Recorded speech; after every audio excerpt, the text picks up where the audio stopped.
하나님 말씀은 빌립보서 4장입니다. 18절.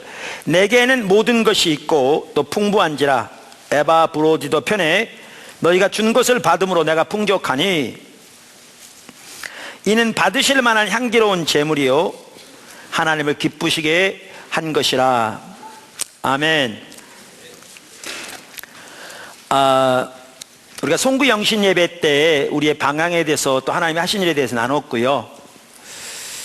오늘은 우리가 지금 주일 낮 시간에 주님을 아는 것에서 자라나야 한다. 그래서 가장 기본적인 신앙의 요소들을 살펴보고 있는 것을 지금 시리즈로 살펴보고 있습니다. 그러다 보니까 오늘 새해 첫 주인데 11조에 대해 설교합니다. 지난주에도 말씀드려서 전혀 문제가 없는데 혹시 방문하신 분들은 모처럼 한번 방문했더니 이놈의 교회는 무슨 놈의 첫 주부터 11조 설교하냐 그런 편견이 있으실 것 같아서 편견을 갖지 마시고요. 제가 포도나무교회 개척되질 때 지금까지 목사를 섬기는데 제가 주일날 11조에 설교한 적이 몇 번이나 있는지 기억이 안 날 정도입니다. 5번이 안 될 것 같고 전체 합해도. 그래서 오늘은 11조에 대해서 살펴보려고 합니다. 청지기의 삶 매우 중요하다고 말씀드렸습니다. 미 남침례교단에서 발행된 침례교훈의 이상 Baptist Ideals라는 그 소책자에 보면 이렇게 나옵니다. 그리스도인의 청지기 직분은 하나님 안에서 인간의 생명, 재능, 시간 그리고 물질을 복음 선포와 기독교 봉사에 책임 있게 쓰는 것을 의미한다. 복음을 증거함에 있어서 청지기 직분은 우리가 존재하며 소유하는 모든 것이 성스러운 위탁물로 하나님께 받은 것임을 인정하는 데 근거를 두고 있다. 그래서 지난주에 비유들을 보면서 우리가 어떻게 청지기의 삶을 살아야 하고 그리고 하나님 앞에 설 때 어떻게 그 청지기의 삶을 산 것으로 심판을 받을 것인가 그 부분을 살펴보았고, 또한 그 청지기의 삶의 한 중요한 부분은 또한 우리 재물을 어떻게 청지기로서 하나님의 영광을 살아야 될 것인가도 살펴보았습니다. 이제 여기에 헌금의 예배에 대한 성경적인 근거가 있습니다. 지난주 살펴본 대로 성경에 보면 우리 하나님께 드린 예배 중에 하나가 헌금입니다. 오늘 읽은 본문도 마찬가지고 구약 성경도 마찬가지입니다. 근데 그 중에서 가장 기본적인 헌금이 11조 헌금입니다. 그래서 오늘은 그 11조 헌금에 대해서 같이 살펴보기 원합니다. 아멘. 첫째, 11조는 율법 이전부터 있었습니다. 11조는 율법 이전부터 있었습니다.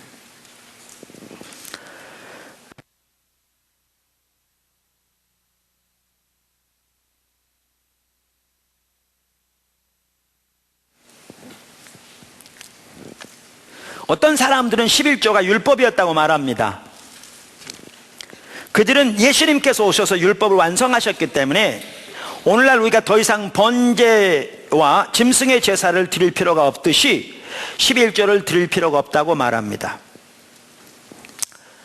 그런 글들이 인터넷에 많이 떠다닙니다. 사실 인터넷에서 보면 누가 올렸는지 전혀 실명도 거론되지 않은 채, 그리고 거기서 말하는 내용들이 사실에 근거한 것인지 확인도 되지 않은 채, 특별히 묵묵히 하나님의 뜻대로 살고자 하는 사람은 대부분은 거기에 전혀 글도 올리지 않는데, 글 올린 사람들이 다 그런 건 아니지만 그들 중에 많은 사람들은 왜곡된 신앙관과 가치관을 가지고 그들의 관점에서 온갖 종류의 글들을 올린 것들이 매우 팽배합니다. 그런데 너무나 안타깝게도 오늘날 수많은 성도들은 우리의 기준인 성경보다 인터넷에 떠다니는 글들이 그들의 신앙의 기준입니다. 그만큼 심각합니다.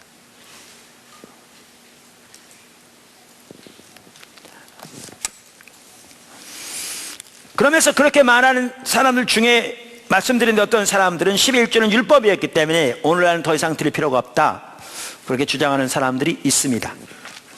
그런데 11조는 율법이 아니었습니다. 11조는 율법 이전부터 있었던 하나님의 뜻이었습니다. 그래서 율법이 있기 전 400년 전 사람인 아브라함은 예수님을 상징하는 살렘 왕 멜기세덱에게 11조를 드렸습니다. 그리고 야곱도 하나님께 모든 소득의 11조를 드리겠다고 맹세했습니다.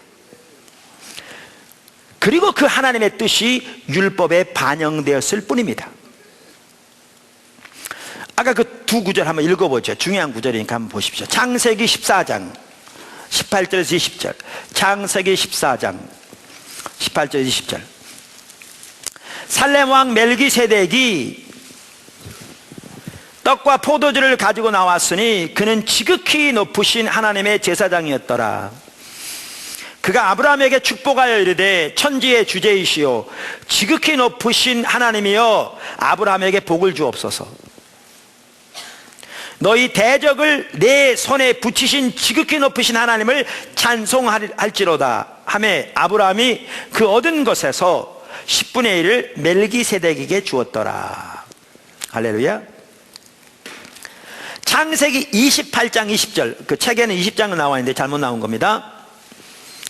야곱이 서원하여 이르되 하나님이 나와 함께 계셔서 내가 가는 이 길에서 나를 지키시고 먹을 것과 입을 옷을 주시어 내가 평안히 아버지 집으로 돌아가게 하시오면 여호와께서 나의 하나님이 되실 것이요 내가 기둥으로 세운 이 돌들이 하나님의 집이 될 것이요 하나님께서 내게 주신 모든 것에서 10분의 1을 내가 반드시 하나님께 드리겠나이다 하였더라.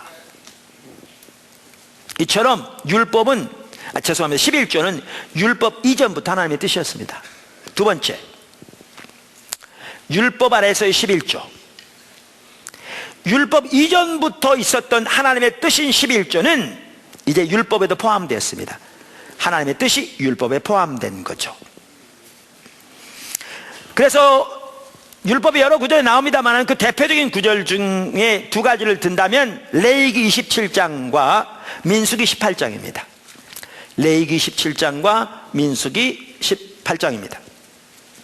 자, 먼저 레위기 27장 보시면 30절과 32절 그리고 그 땅의 10분의 1 곧 그 땅의 곡식이나 나무의 열매는 그 10분의 1을 여호와의 10분의 1은 여호와의 것이니 여호와의 성물이라. 모든 소나 양의 11조는 목자의 지팡이 아래로 통과하는 것의 10번째 것마다 여호와의 성물이 되리라. 아멘. 민수기 18장 24절 이렇게 말합니다. 이스라엘 자손이 여호와께 거제로 드리는 11조를 레위인에게 기업으로 주었으므로 내가 그들에 대하여 말하기를 이스라엘 자손 중에 기업이 없을 것이라 하였노라. 너는 레위인에게 말하여 그에게 이르라. 내가 이스라엘 자손에게 받아 너희에게 기업으로 준 11조를 너희가 그들에게서 받을 때에 그 11조의 11조를 거제로 여호와께 드릴 것이라.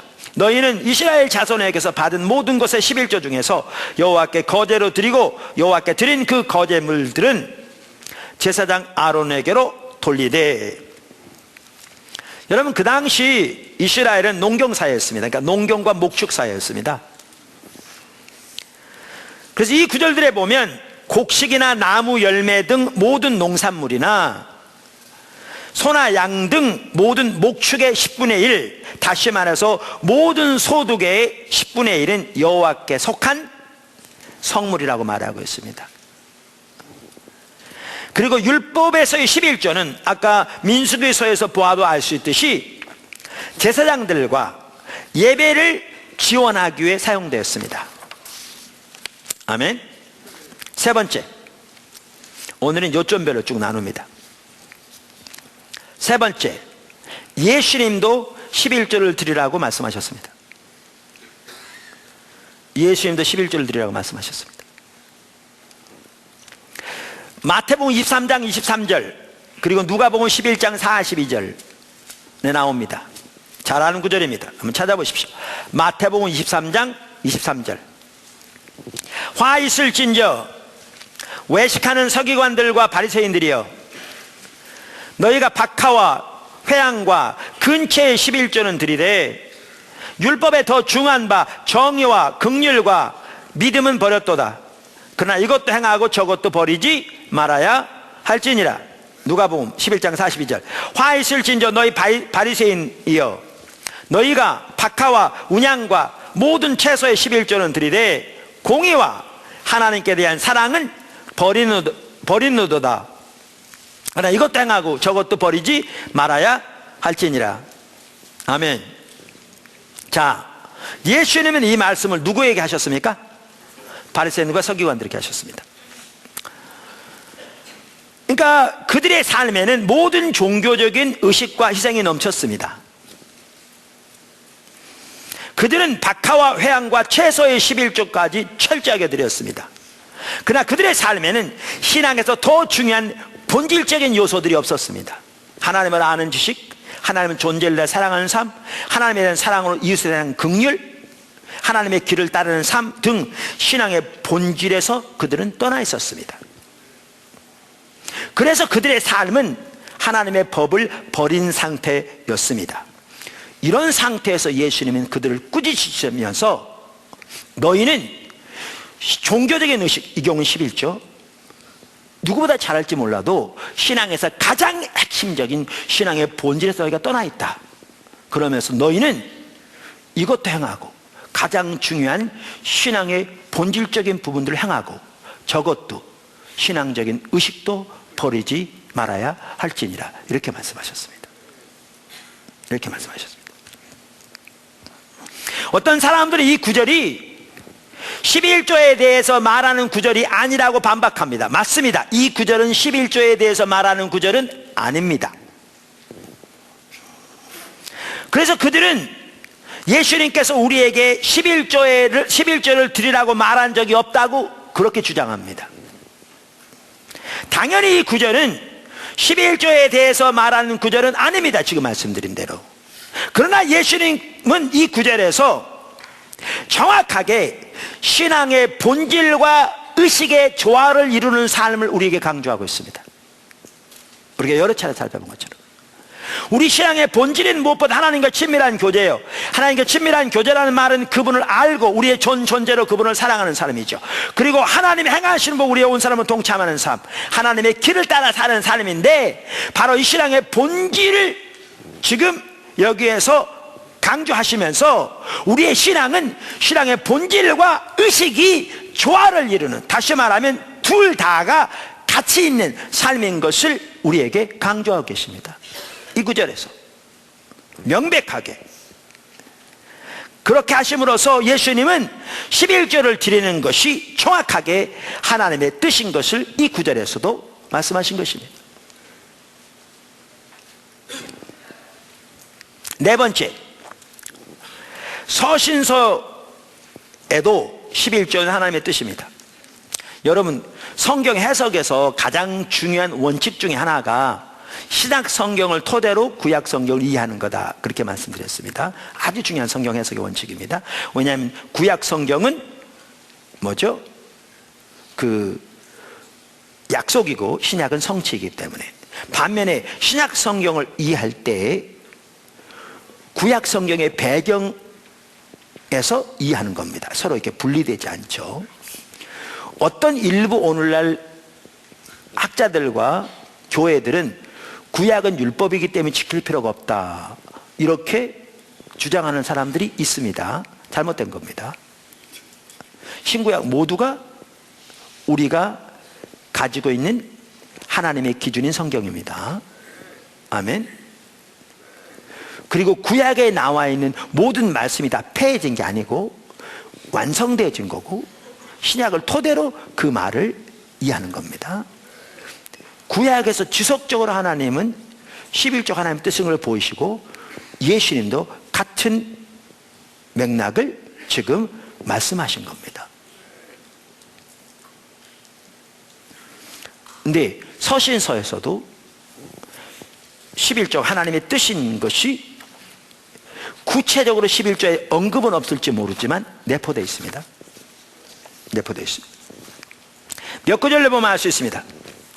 그 첫 번째 구절은 고린도전서 9장 13절 14절입니다. 고린도전서 9장 13절 14절입니다. 우선 고린도전서 9장은 사도 바울이 복음 전하는 자가 복음으로 인하여 먹을 고난이 있다, 그것을 말하는 구절입니다. 그러면서 사도 바울은 구약 성경의 예를 들면서 그 사실을 주장합니다. 자, 13절 보십시오. 성전에 일을 하는 사람은 성전에서 나누는 것을 먹으며 제단에서 섬기는 이들은 제단과 함께 나누는 것을 너희가 알지 못하느냐. 이와 같이 주께서도 복음 전하는 자들이 복음으로 말미암아 살리라 명하셨느니라. 자, 14절이 주된 요지입니다. 이제 9장 전체를 보면 지금 그걸 다루고 있습니다. 그래서 복음 전하는 자들이 복음으로 말미암아 살라고 하셨다. 이것이 주님께서도 명령하신 바다. 이게, 자, 그러면서 그 근거를 뭐에서 두고 있냐면 구약 성경에 두고 있습니다. 그럼 구약 성경에 어떤 근거를 두고 있느냐? 지금 읽은 것처럼 성전의 일을 하는 이들은 성전에서 나는 것을 먹었다. 제단에서 섬기는 이들은 제단과 함께 나누었다. 이걸 근거로 두고 있습니다. 할렐루야. 자, 우선 이 구절은 신약의 복음 전하는 사람들, 모두가 복음을 전해야 되지만 여기 보면 목회자들, 복음으로 사는 사람들, 이 목회자들이 구약의 제사장에 해당한다, 그것을 말하는 구절은 아닙니다. 성경 전체를 볼 때 그 말은 틀린 말입니다. 신약 성경을 보면. 그래서 찰스 하츠 같은 학자도 그의 조직신학 2권에서 신약시대의 성직이 구약시대의 제사장에 해당한 것이 아니라는 것을 아는 것이 명백하다고 이렇게 근거들을 쫙 대고 있고요. 페트라 주석을 보아도 그 학자도 그 부분을 명확하게 말하고 있습니다. 저 100% 동의합니다. 신약 성경을 보면 그 말은 틀립니다. 그래서 오늘날 심지어 목사 안수를 받으면 축도권이 주어지고 그런 분만 축도할 수 있다는 건 전혀 성경적이 아닙니다. 잘못 해석하고 있는 겁니다. 신약의 목회자가 구약의 제사장적인 직분을 계승한 게 아니고요, 신약의 모든 성도가 구약의 제사장 직분을 계승한 겁니다. 대제사장 예수 그리스도 안에서. 그래서 개신교의 핵심적인 진리 중에 하나가 만민 제사장설입니다. 당연히 직분이 있고요, 질서가 있습니다. 그러나 우리의 신분은 우리 모두가 제사장입니다. 할렐루야. 그래서 미국 같은 데서는 일반 평신들도 다 복을 비는 기도를 합니다. 너무나 아무 문제 없이 당연스럽게. 자, 근데 여기 보시면 그러면 구약의 성전에서 일하던 제사장들이 성전에서 그러니까 먹고 살았던 것처럼 지금 그거를 근거를 들고 있는데, 그 근거가 어디에 나오는 얘기냐? 성경 여기저기 나옵니다. 근데 그것을 다루는 대표적인 구절 중에 하나가 어디냐면 민수기 18장입니다. 민수기 18장 13절에 나오는 성전에서 일하는 자들이 성전에 나는 것을 먹는다는 말은 구약 시대에 하나님께 드려진 제물 중 일부를 제사장들의 몫으로 할당하여 그들의 생계를 유지할 수 있도록 한 그 규정을 의미합니다. 율법은 제사장들의 생계를 위한 그들의 몫에 대해 구체적으로 규정을 제시하고 있습니다. 그런데 그 중에 대표적인 한 구절이 민수기 18장입니다. 그럼 민수기 18장은 그 당시 하나님께 드려진 제물 중 어떤 부분이 구체적으로 제사장들의 몫이었나를 쭉 나열하고 있습니다. 여러 가지가 있습니다. 근데 그 중에 한 부분이 뭐냐? 11조입니다. 아까 읽었던 것처럼. 그러니까 여기에 11조만 해당하는 것은 아닙니다. 이 지금 그 구약의 배경 중에. 근데 11조도 당연히 지금 고린도전서 9장 13절의 배경에 놓여 있습니다. 할렐루야. 그래서 우리는 여기서 사도 바울이 11조를 당연한 하나님의 뜻으로 이해하고 있었다고 해도 과언이 아니라고 생각합니다. 또한 서신서 어디에서 그걸 볼 수가 있는가? 소득에 비례한 헌금에서 그 부분을 볼 수 있습니다. 소득에 비례한 헌금. 신약 성경은 소득에 비례한 헌금에 대해서 말하고 있습니다. 고린도전서 16장 2절 보십시오. 고린도전서 16장 2절 1절부터 보겠습니다. 1절. 성도를 위하는 연보에 관하여는, 지금 뭐에 대해서 말하는 구절입니까? 이 구절이 연보, 헌금에 대해서 말하는 구절입니다. 내가 갈라디아 교회들에게 명한 것 같이 너희도 그렇게 하라. 매주 첫날에, 자, 여기 매주 첫날이 어느 날입니까? 매주 첫날이 어느 날입니까? 주일입니다. 여러분, 달력을 보면요, 일, 월, 화, 수, 목 이렇게 돼 있어요. 이게 성경적입니다. 이게 성경적인 가치관에 생긴 겁니다. 매주 첫날은 주일입니다. 1. 어떤 달력들은 월, 화, 수, 목, 금, 토, 일 이렇게 나오는데 그건 성경적이 아닙니다. 저는 그런 달력을 보면 헷갈립니다. 그래서 안 씁니다. 저는 개인적으로. 원래 안식일이 맨 마지막 날이죠. 그래서 구약시대에는 금요일 해질 때부터 토요일 해질 때까지가 안식일인데 그날을 쉬는 날이었습니다. 육체적으로 쉴 뿐만 아니라 출애굽 그 은혜를 기억하면서 하나님께 제사하는 날이었습니다. 그들의 구속을 기억하면서 예배드린 날. 그런데 예수님이 오셔서 예수님이 안식일의 주인이라고 말씀하시고 바로 안식일 다음 날 첫날인 주일에 부활하셨습니다. 그래서 초대 예루살렘 교회는 매일 모였습니다. 근데 이제 교회가 점점 확장돼서 이방 지역으로 확장되어질 때 교회는 안식 후 첫날, 매주 첫날 주일에 모이기 시작했습니다. 그리고 요한계시록 1장에 보면 그날을 주의 날이라 지칭하고 있습니다. 여러분들이 안식교인들이 여러분에 와가지고 왜 여러분 안식일 안 지키면 저주를 받는다고 그랬는데 안식일은 토요일인데 이렇게 말하면 많은 분들이 움찔해가 아무 말 못하고 뭔 소리야, 주일이 안식일이지 그러는데 안식일은 토요일입니다. 근데 신약을 토대로 구약을 이해한다고 그랬잖아요. 신약이 완성이니까 우리는, 그러니까 신약의 주일이 안식일의 완성입니다. 그래서 이날 하나님께 예배드리며 일상에서 쉴 뿐만 아니라 예수님이 십자가의 공로를 기억하고 주님을 높이는 날입니다. 주님께 특별히 기억하며 예배하는 날입니다. 초대교회부터 그랬습니다. 매주 첫날에 주일입니다. 예배로 모였어요. 너희 각 사람이 수입에 따라 모아두어서 내가 갈 때 연보를 하지 않게 하라. 그러니까 미리미리 준비해 놓으라 그 말이죠. 근데 뭐에 따라 헌금하라고요? 수입에 따라.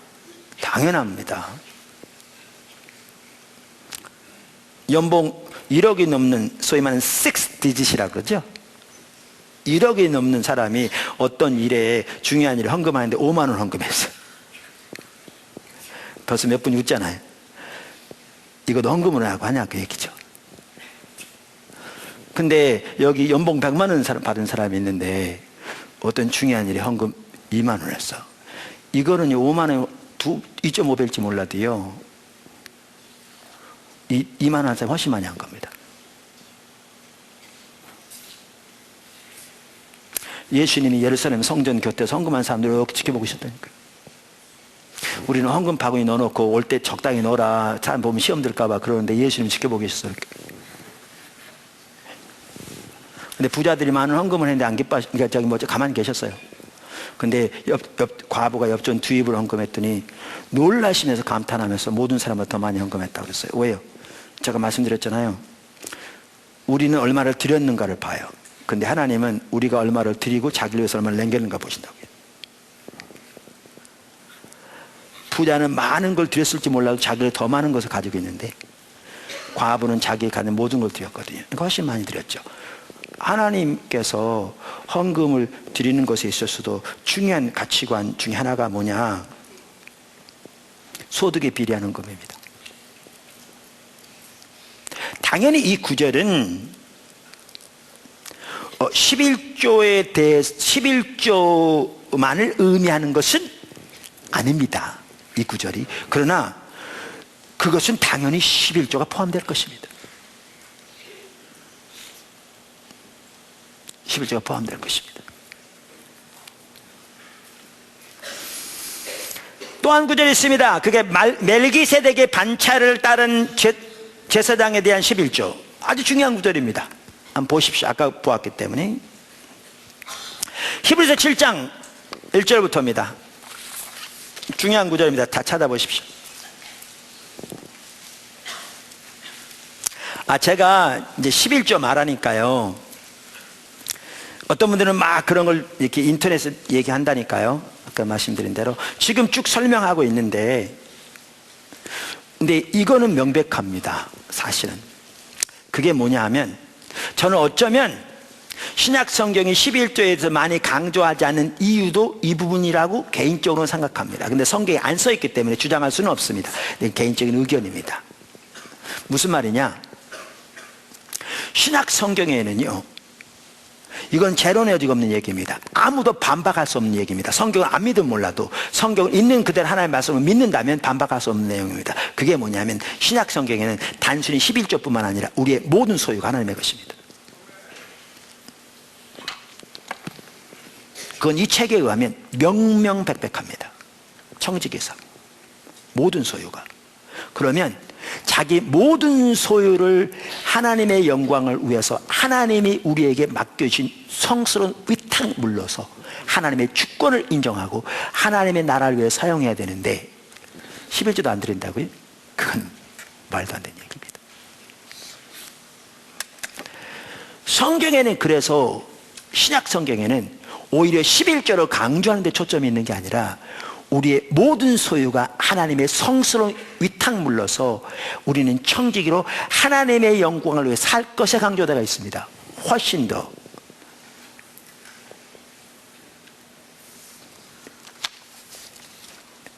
확대된 진정한 의미의 청지기의 삶을 말하고 있습니다. 이 부분이 명확하게 되어진다면 11조 논란은 순식간에 사라집니다.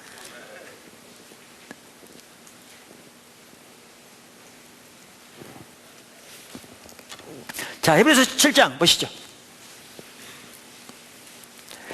이 멜기세덱은 살렘 왕이요 지극히 높으신 하나님의 제사장이라. 여러 왕을 쳐서 죽이고 돌아오는 아브라함을 만나 복을 빈 자라. 아브라함이 모든 것의 10분의 1을 그에게 나누어 주니라.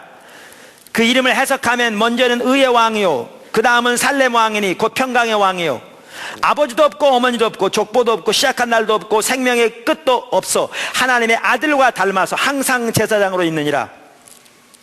여기 보시면 분명하게 나오듯이 이 살렘 왕이 예수 그리스도의 모형입니다.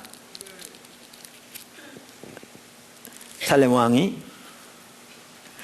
자, 그러면서 성경은, 그래서 히브리서는 예수 그리스도를 멜기세덱의 반차를 따른 대제사장이라 이렇게 표현하고 있죠. 여러분 이거 아시죠? 히브리서는 유대 기독교인들에게 쓰여진 서신서입니다. 그래서 히브리서는 전체적으로 예수님의 우월성을 강조합니다. 예를 들어 히브리서 1장은 예수님이 천사보다 우월하다라는 걸 강조하고 있습니다. 예수님은 하나님의 아들 창조주 본체이시거든요. 히브리서 3장은 예수님이 모세보다 우월하다는 걸 강조하고 있습니다. 유대인들에게 모세는 자기들의 아버지입니다. 자기들의 존재의 근원입니다. 그런데 성경은 뭐라고 말하고 있는가? 예수님은 모세보다 훨씬 우월하다. 하나님의 집이 하나님의 백성들인데 모세는 하나님의 집에서 섬기는 사환이었다면 예수님은 그 집을 지은 자다. 그 예수님의 우월성을 강조하는 게 히브리서입니다. 그러면서 히브리서 그러면 7장은 뭘 강조하느냐? 예수님은 구약의 제사장 직분보다 훨씬 우월하신 분이다. 그걸 강조하고 있는 겁니다. 레위 지파 제사장 직분이 바로 아브라함에게서 나왔다. 아브라함의 자손이니까. 근데 그 아브라함이 예수님을 상징하는 그 살렘 왕에게 아브라함이 예배를 드리고 아브라함이 11조를 드렸다. 아브라함이 그분에게 예배를 드리고 그분에게 11조를 드리고 그분이 아브라함의 복을 빌었다면 아브라함의 자손들은 레위 지파 제사장들도 다 아브라함 뱃속에 있었는데 그들이 모두 예수님께 예배를 드리고 11조를 드린 것을 의미한다. 예수 그리스도가 구약의 어떤 제사장 질서보다 훨씬 우월하신 멜기세덱의 반차를 따른 시작도 없고 끝도 없는 하나님의 아들 되신 대제사장이다. 이걸 강조한 게 7장입니다. 히브리서. 근데 여기에서 지금 말하고 있는 게 뭐냐? 여기에서 바로 아브라함이 멜기세덱에 11조를 드렸다는 것을 언급하면서 그 사실은 네 지파 제사장들도 아브라함 안에서 멜기세덱에, 이 경우는 다시 말해서 예수님에게 11조를 드렸다는 것을 의미하는 것이며, 말씀드린 대로 예수님이 레위 지파 제사장들보다 훨씬 우월하신 분인 것을 보여준다고 강조하고 있다고요.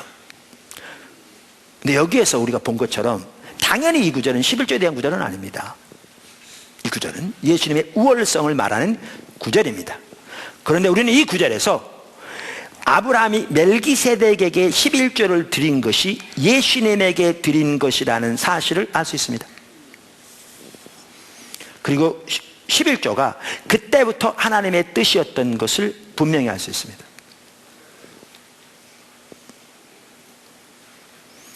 아울러 우리는 이 구절에서 오늘날도 11조가 예수님에게 혹은 하나님에게 드려지는 하나님의 뜻인 것을 알 수가 있습니다.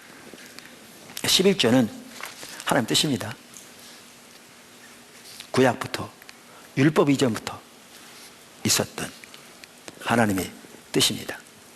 말씀드린 대로 신약에서 11조가 강조되지 않다고요. 11조에서 우리 모든 소유가 하나님의 것임을 강조하고 있습니다.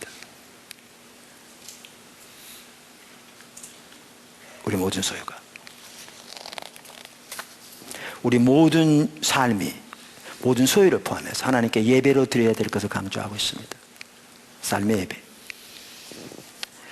다섯 번째, 11조를 드리지 않는 것은 도둑질하는 것이라고 성경은 말합니다.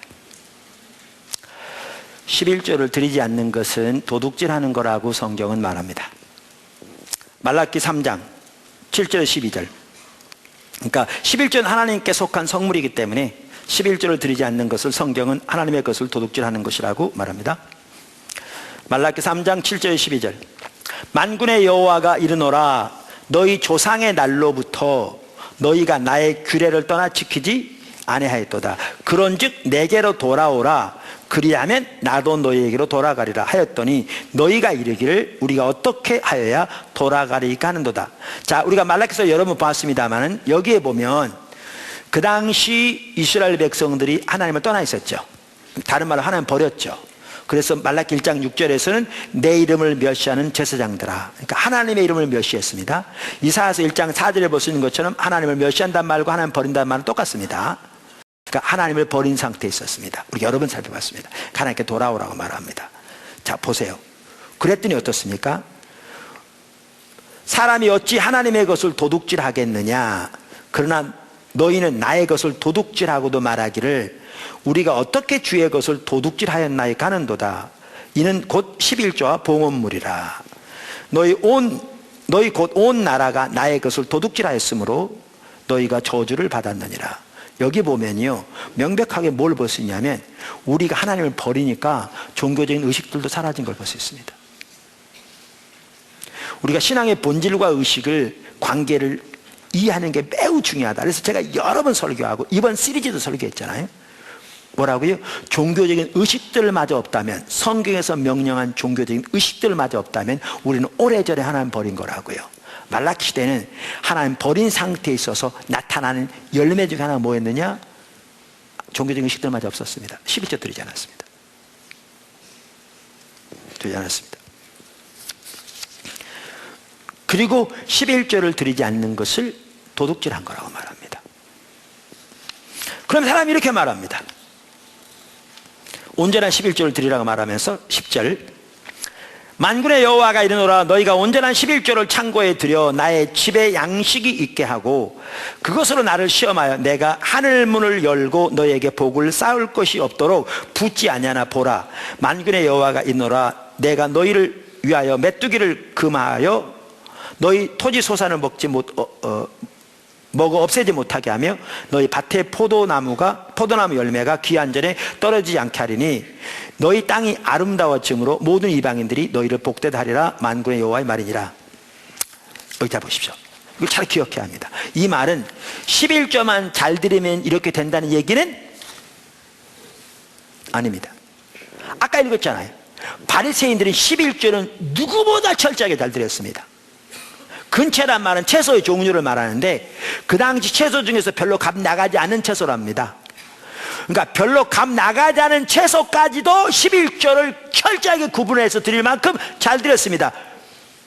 근데 그들은 가장 중요하고 핵심적인 신앙의 본질에 떠나 있었습니다. 그러니까 주님이 화로다 외식하는 서기관들과 바리새인들을 그렇게 강력하게 꾸짖으셨잖아요. 그러니까 이 말을 명백하게 보아도 알 수 있듯이 11조만 잘 드린다고 이렇게 되는 게 아닙니다.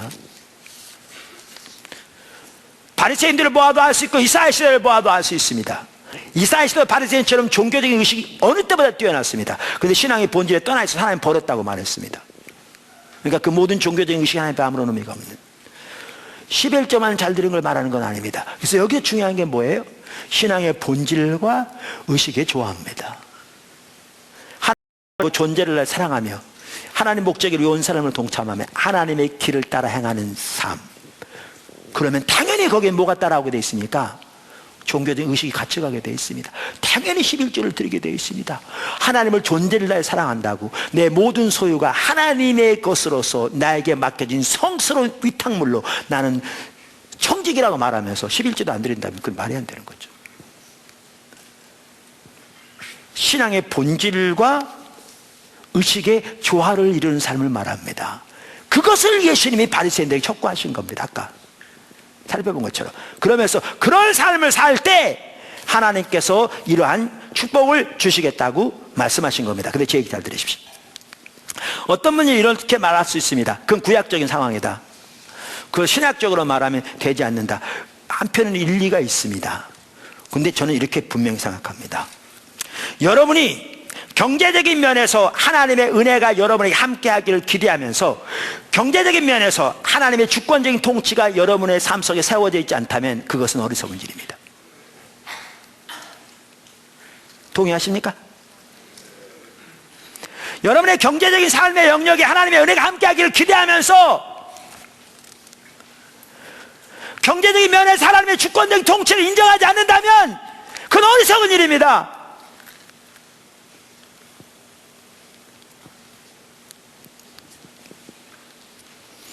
우리 지난번에 왔던 우리 침례교단 선교사님이 중앙아시아에 계신 몇 분 선교사님 지금 방문하셨는데 우리 교단에서 그분 잘 알려져 있고요. 교단 외에서도 그분 잘 알려져 있습니다. 왜냐하면 하나님 그분 또 사실 사역이 혼자 한 건 아니고 팀이 했지만 이건 세계 선교 역사에도 귀하게 기록될 만큼 귀한 일을 하나님 하셨거든요. 이슬람 나라 기독교인이 0점 몇 %도 없는 나라에 가서 지금 총회가 세워졌으니까요. 그렇게. 근데 지난번 와서 간증할 때 얘기 들으셨어요? 선교사인데도 10의 3종가. 선교사님도 그렇게 11조 하기로. 그래서 IMF 그 어려울 때도 하나님께 드리는 거 먼저 드렸다. 그래서 놀라운 사실은 IMF 때 다른 교단의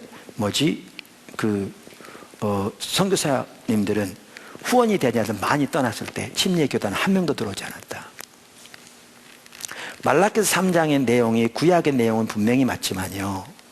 분명한 한 가지는 하나님의 은혜가 우리의 재정적인 삶에 함께하기를 기대하면서 재정적인 면에서 하나님의 주권이 세워지지 않는다면 그것은 어리석은 일입니다.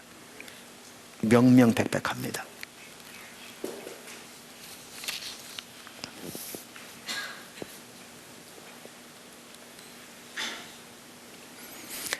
당연히 우리는 11조를 우선적으로 드려야 합니다.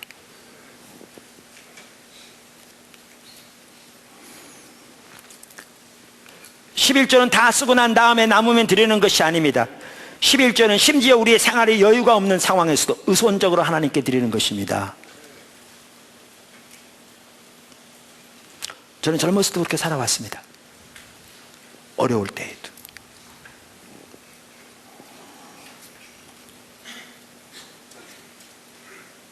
어차피 우리에게 하나님의 은혜가 필요하다면 우리는 우선적으로 우리의 경제적인 면에서 하나님의 기준을 따라 행해야 할 것입니다. 그래서 우리가 우리의 경제적인 면에서 하나님의 은혜가 함께하기를 기대한다면 당연히 11조를 포함해서 우리의 재물을 사용하는 데 있어서 올바로 해야 할 것입니다. 아멘. 여섯 번째, 11조는 가장 기본적인 헌금입니다. 11조가 하나님께 속한 성물이라고 해서 11조는 하나님의 것이고 나머지는 내 것이라는 말이 아닙니다. 어떤 사람들은 11조는 하나님의 것이고 나머지는 자기 것이기 때문에 이제 자기 마음대로 사용해도 될 것처럼 생각합니다. 전혀 그렇지 않습니다. 이게 구약과 신약적인 개념이 다르다니까요. 우리가 살펴본 대로 우리의 모든 소유가 하나님의 것이고 우리는 그것들에 대해 청지기입니다. 네 가지를 크게 말했다고 그랬죠. 뭐라고요? 생명, 시간, 재능, 재물. 이게 성스러운 위탁물로 하나님께서 우리에게 맡겨주신 것이며 우리는 그에 대한 청지기로 삶을 살아야 한다고요. 할렐루야. 그래서 여기에 보면 단순히 11조만 하나님의 것이고 나머지는 내 것이 아닙니다. 우리의 모든 소유가 하나님의 것입니다. 그 11조는 기본적인 헌금입니다. 다가 아니고 가장 기본적인 헌금입니다.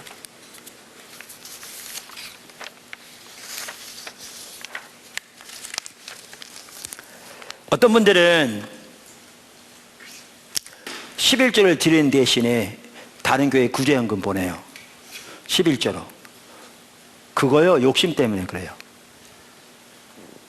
그거 옳지 않아요. 11조를 자기 마음대로 구제연금 쓰고 자기 마음대로 성교원금 쓰고 그거 옳지 않습니다. 11조는 하나님께 드리고요, 구제할 게 있으면 다른 헌금으로 구제하셔야 돼요. 우리 모든 소유가 하나님의 거라니까요. 다른 헌금으로 회의 성교 사용하셔야 합니다. 그래서 어떤 분은 그런 분들이 있더라고요. 그렇게 주장하면 있는데 참 일리가 있다고 생각해요. 예, 우리나라 지금 상황에서 1년에 뭐 4천만 원이면 산다. 예를 들면 제가 잘 수준을 잘 모르니까 4천만 산다. 그러면 그런 분은 11조 드리는 거예요. 그러면 그런 상황인데 5천만 원 버는 사람이 있다. 그럼 12조 드리고요. 그런 상황인데 6천만 원 버는 사람 10에 3조 드리고요. 그런 사람이 7천만 원 번다. 10에 4조 드리고요. 그런 사람이 1억 번다. 10에 9조 드리면 돼요. 예를 들면 10에 6조 드려야 되네요. 그러면. 그런데 2억 한다. 그럼 10에 8조 드리나요? 그럼 되나요? 그런 자세로 살아가는 게 하나님 백성의 삶이라고 믿습니다. 청지기에서.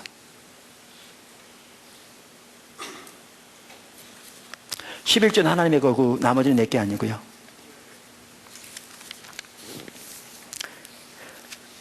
그 다음에 한 가지 여러분 아시다시피 11조는 소득의 11조를 드리는 겁니다. 어떤 분은 사업하다가 매출의 11조를 드리는 분들이 있는데요.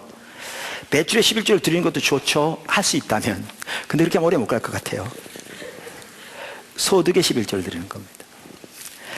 이런 얘기를 할 필요는 없지만 언급하면 세금 전에 11조를 드리는 겁니다. 왜냐하면 소득의 11조거든요.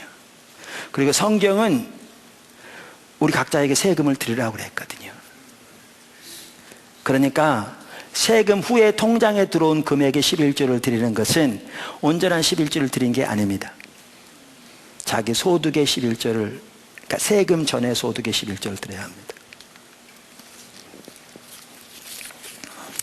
마지막 7번째, 11조와 여러 헌금은 우리 소유에 대한 하나님의 주권을 인정하는 소중한 증표인 동시에 탐심으로부터 우리를 보호하는 중요한 수단이기도 합니다. 중요한 말입니다. 11조와 여러 헌금은 우리 소유에 대한 하나님의 주권을 인정하는 소중한 증표인 동시에 탐심으로부터 우리를 보호하는 중요한 수단이 되기도 합니다. 여러분, 골로새 3장 5절은 탐심을 우상숭배라고 말합니다. 탐심 우상숭배니라. 여러분, 가장 큰 죄 중에 하나가 우상숭배입니다. 우리가 우상을 숭배하면서 하나님과 친밀한 교제, 하나님과 동행하는 삶을 살 수 없습니다. 뿐만 아니라 탐심의 위험성은 매우 큽니다. 그래서 디모데전서 6장 9절에 이렇게 말합니다. 부하려 하는 자들은 시험과 올무와 여러 가지 어리석고 해로운 욕심에 떨어지라니 곧 사람으로 파멸과 멸망에 빠지게 하는 것이라. 돈을 사랑함이 일만하게 뿌리가 되라니 이것을 탐내는 자들은 미혹을 받아 믿음에서 떠나 많은 근심으로서 자기를 찔렀도다. 여러분, 부 자체가 나쁜 것이 아닙니다. 성경은 부 자체를 정죄하고 있지 않습니다. 그러니까 여러분, 부자에 대한 편견도 버리셔야 되고요, 가난한 자에 대한 편견도 버리셔야 합니다. 모든 편견은 죄입니다.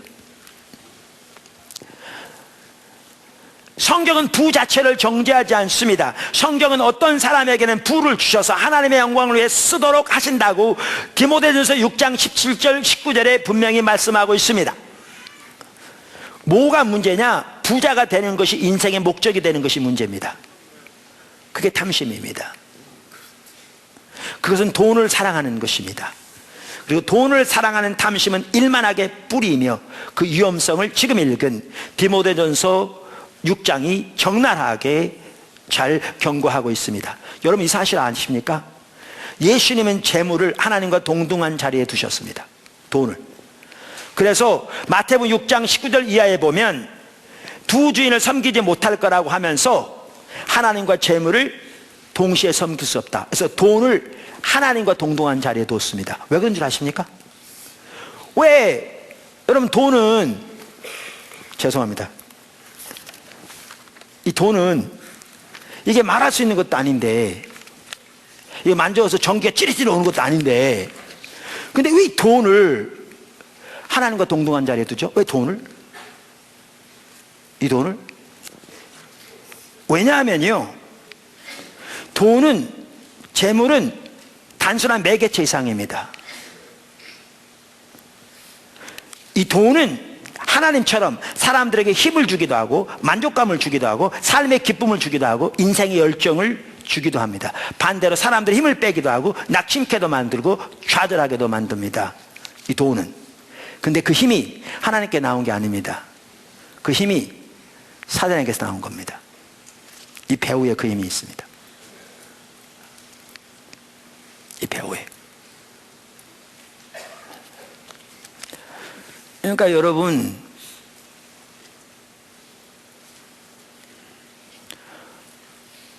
롯데백화점에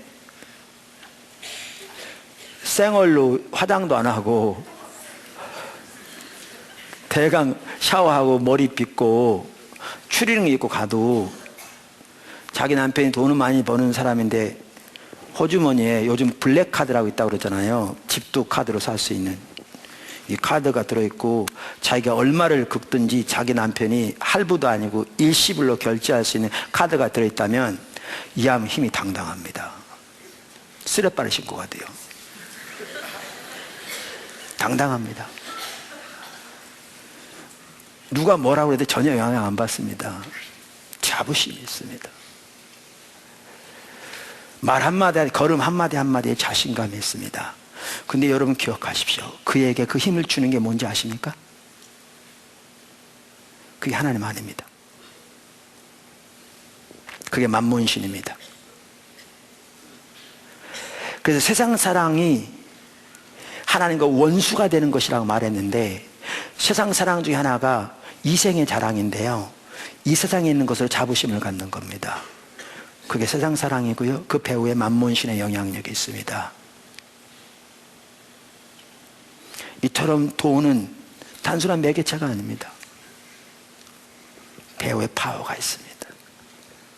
파워가. 그래서 하나님은 이 돈을 하나님과 동등한 자리에 둔 겁니다. 근데 이 파워가 하나님께 나온 게 아닙니다. 만몬신에게 나온 겁니다. 그래서 부자 되는 것이 인생의 목적인 그 탐심이 있는 자들은 절대로 올바른 신앙생활 가능하지 않습니다. 우상숭배 때, 사업도 마찬가지입니다. 가능하지 않습니다.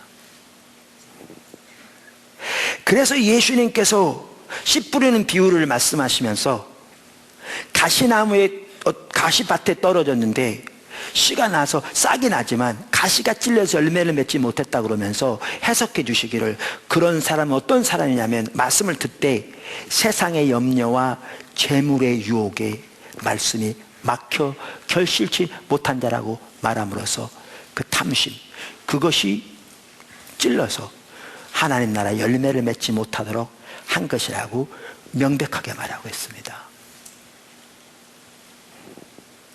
그래서 예수님께서 뿐만 아니라 그 탐심, 우리 영적인 눈을 어둡게 만들라고 말하고 있고요. 마태복음 6장 22, 23절. 이처럼 탐심은 무서운 겁니다. 그래서 예수님과 동행하는 삶을 살려면 반드시 탐심이 내려져야 합니다. 그래서 예수님께서 우리에게 예수님의 진정한 제자가 되려면 물질적인 주권이 온전히 주님께 드려져야 한다고 말씀하신 겁니다. 누가복음 14장 33절에서 이와 같이 너희 중에 누구든지 자기의 모든 소유를 버리지 않으면 능히 내 제자가 되지 못하리라. 이 말은 모든 소유를 갖다 길거리에 버리라는 게 아니라, 문자 그대로 그 말이 아니라 아까 말씀드린 대로 우리의 물질적인, 우리의 소유의 실질적인 주권이 하나님께 있어야 한다, 그 말입니다. 우리의 경제적인 면에서 하나님이 우리의 실질적인 주인이 되어지며 주도권이 실질적으로 그분에게 옮겨지며 우리는 성스러운 위탁물로 하나님의 소유를 맡은 청지기임을 인식하고 그 주인의 영광을 위해 주인의 명령을 따라 신실하게 섬기는 자리에 있어야 한다, 그 말입니다. 그래야 올바른 신앙생활이 가능합니다. 그래야 청지기 삶이 가능합니다. 그래서 요한예술래 선생님도 지갑이 거듭나야 진정으로 거듭날 수 있다고 말했습니다. 이토록 탐심이 무서운 겁니다. 이토록. 그래서 예수님은 하나님 나라 다음으로 가장 많이 설교하신 것이 돈에 대해 설교했습니다. 근데 이 우리의 실질적인 우리 소유의 주인이 하나님인 것을 인정하고 이 탐심으로부터 우리를 보호해 주는 게 뭐냐? 하나님께 드리는 겁니다. 두 가지입니다. 하나님 헌금하는 거, 구제하는 거. 성경에.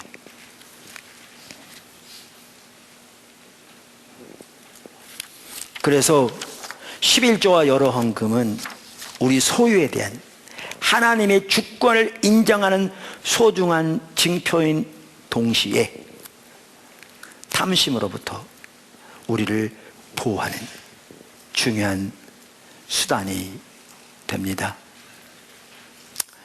오늘 저는 그 헌금의 예배 살펴보면서 특별히 11조에 대한 부분을 살펴보았습니다.